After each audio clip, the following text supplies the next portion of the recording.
Okay so hello everyone. इस video में बात करने वाले हैं ट्रांसपोर्ट लेयर और उसकी फंक्शनैलिटीज के बारे में। तो इस वीडियो में डिस्कस करेंगे कि ट्रांसपोर्ट लेयर की फंक्शनैलिटीज क्या क्या होती है, जैसे कि end to end delivery, reliability, error control, congestion control और फ्लो कंट्रोल क्या होता है, फिर मल्टीप्लेक्सिंग और डीमल्टीप्लेक्सिंग देखेंगे। तो इन सारी फंक्शनैलिटीज के बारे में हम एक एक करके बात करेंगे और सबसे पहले बात करेंगे ट्रांसपोर्ट लेयर के बारे में। तो ट्रांसपोर्ट लेयर की डेफिनेशन की अगर हम बात करें तो ट्रांसपोर्ट लेयर ओएसआई मॉडल की फोर्थ लेयर बोल सकते हैं बॉटम से हम। ट्रांसपोर्ट लेयर बेसिकली करती क्या है, ये डेटा रिसीव करती है एप्लीकेशन लेयर से और वो डेटा जो है वो उसको पास कर देती है नेटवर्क लेयर को। तो ये हम सेंडर की साइड, सेंडर के एंड से बात कर रहे हैं। तो ट्रांसपोर्ट लेयर क्या करती है, ट्रांसपोर्ट लेयर बात करती है रिसीव करती है डेटा एप्लीकेशन लेयर से और उसको पास कर देती है नेटवर्क लेयर से। अब अगर हम रेस्पॉन्सिबिलिटीज की बात करें, यहाँ पे हमारे पास एक क्वेश्चन सामने आता है कि व्हाट आर द रेस्पॉन्सिबिलिटी और what are the roles of transport layer. Transport layer का हम ओएसआई मॉडल में यूज क्यों करते हैं। सबसे पहली रेस्पॉन्सिबिलिटी, बहुत ही इंपॉर्टेंट रेस्पॉन्सिबिलिटी हमारे सामने आ जाती है एंड टू एंड डिलीवरी। जब हमने डेटा लिंक लेयर की बात करी तब वहां पे हमने देखा था नोड टू नोड डिलीवरी।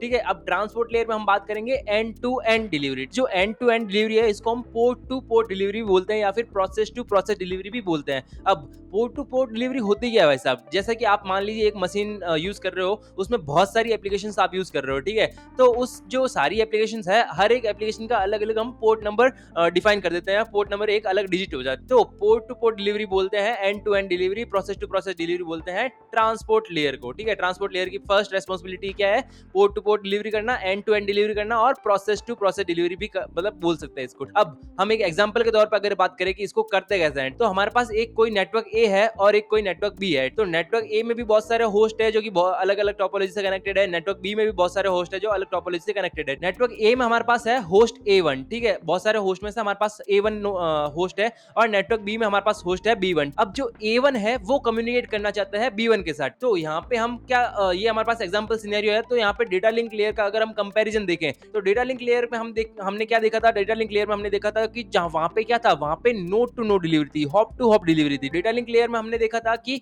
जो नेटवर्क ए में जो A1 होस्ट कैसे कम्युनिकेट करेगा, A1 के जो इमीडिएट नेक्स्ट नोड कौन सी है, जो कौन सा राउटर है, उससे वो जो डेटा लिंक लेयर की ये रेस्पॉन्सिबिलिटी थी कि node to net node delivery करना, यानी कि जो A1 से इमीडिएट नेक्स्ट नोड आएगी उस तक डिलीवरी करना, जो और इमीडिएट से नेक्स्ट इमीडिएट आएगी उस तक डिलीवरी करना डेटा लिंक लेयर की रेस्पॉन्सिबिलिटी थी। ठीक है, अब नेटवर्क लेयर का क्या रोल था इसमें, नेटवर्क लेयर इसमें ये मैनेज करती थी मशीन से मशीन डिलीवरी। यहाँ पे हमारे पास मशीन है, मशीन से मशीन डिलीवरी हम करते थे नेटवर्क लेयर पे। बट ट्रांसपोर्ट लेयर में हमने क्या कर दिया, ट्रांसपोर्ट लेयर नेटवर्क लेयर से भी ऊपर की लेयर है। ठीक है, तो ट्रांसपोर्ट लेयर में हमने क्या कर दिया, यहाँ पे एप्लीकेशन टू एप्लीकेशन, इसको हम एप्लीकेशन टू एप्लीकेशन भी बोल सकते हैं। डेटा लिंक लेयर में node to node, network layer में machine to machine, transport layer में हमारे पास हो गया पोर्ट को यूज कर लिया हमने एप्लीकेशन टू एप्लीकेशन।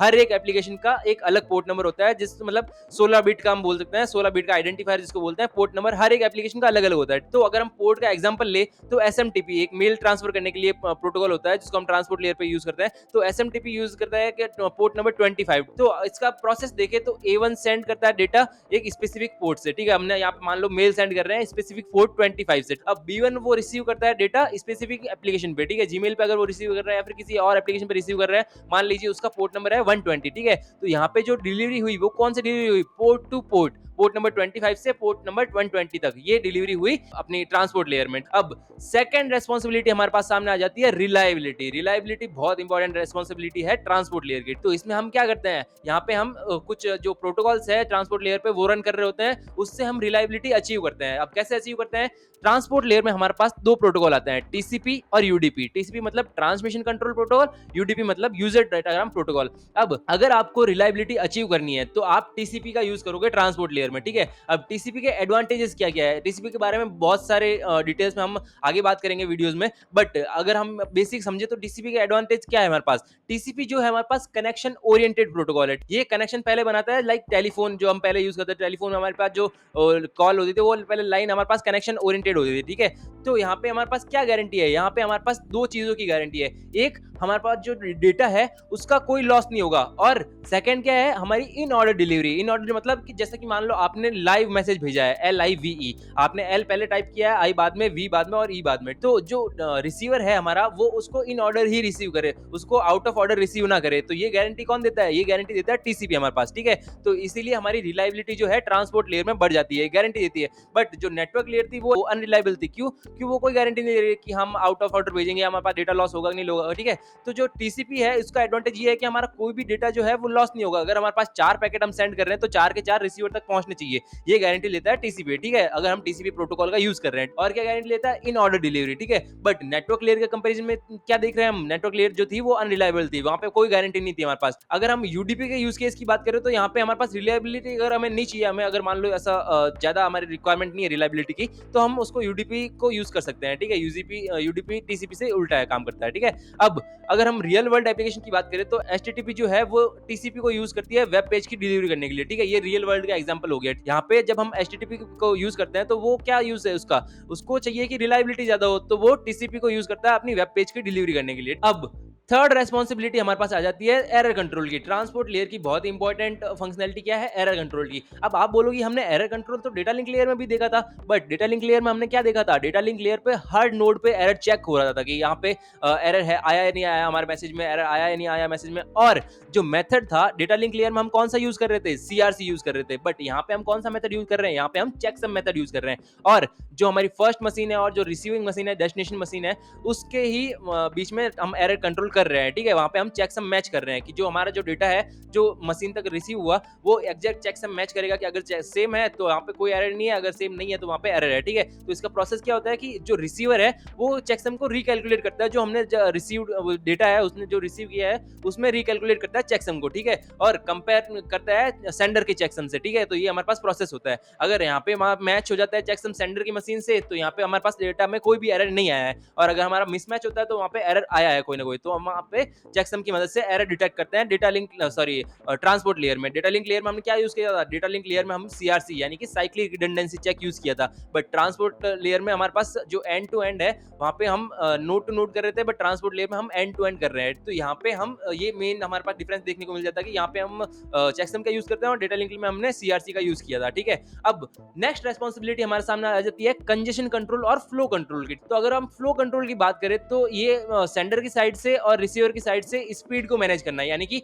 यहाँ पे जो पहले ही डिफाइन कर दिया जाता है कि किस स्पीड से हमें मैसेज भेजे और किस साइज का मैसेज भेजे, यानी कि हमारे जो पैकेट्स है वो कितने पैकेट्स भेजे और किस साइज के इतने पैकेट भेजे, ठीक है। इसके लिए हम क्या करते हैं? इसके लिए हम एडवर्टाइजिंग विंडो मेथड को यूज करते हैं, ठीक है। एडवर्टाइजिंग विंडो मेथड को ट्रांसपोर्ट लेयर पे यूज करते हैं, जिसमें क्या होता है, रिसीवर ये डिक्लेयर कर देता है कि उसकी विंडो की साइज कितनी है, यानी कि उसकी जो मैसेज कैपेसिटी है उसकी साइज कितनी है। सेंडर जो है वो अपनी यही लिमिट सेट कर देता है। तो ये हमारे पास एडवांटेज है फ्लो कंट्रोल का इसमें ट्रांसपोर्ट लेयर में, ठीक है। अगर हम कंजेशन कंट्रोल की बात करें तो यहाँ पे प्रिवेंट्स नेटवर्क और रिसीवर ओवरलोड, ठीक है। जो कंजेशन किसको बोलते हैं? कंजेशन बेसिकली हम बोलते हैं जो हमारा पूरा जो नेटवर्क है वो ओवरलोड हो गया मैसेजेस से, तो इसको हम प्रिवेंट करते हैं। इसके अंदर जो नेटवर्क या फिर रिसीवर की तरफ से हमारे पास ओवरलोड बढ़ रहा है उसको हम अलर्ट कर देते हैं। तो कंजेशन कंट्रोल और फ्लो कंट्रोल दोनों जो है ट्रांसपोर्ट लेयर की बहुत ही एडवांस फंक्शनैलिटी बन जाती है। हम यहाँ पे कंजेशन कंट्रोल के लिए एआईएमडी मेथड को यूज करते हैं, एल्गोरिदम को यूज करते हैं। अब नेक्स्ट रेस्पॉन्सिबिलिटी की अगर हम बात करें तो सेगमेंटेशन। यहाँ पे हम सेगमेंट के तौर पे हम डेटा भेजते हैं, ठीक है। तो हमारे पास प्रॉब्लम क्या है?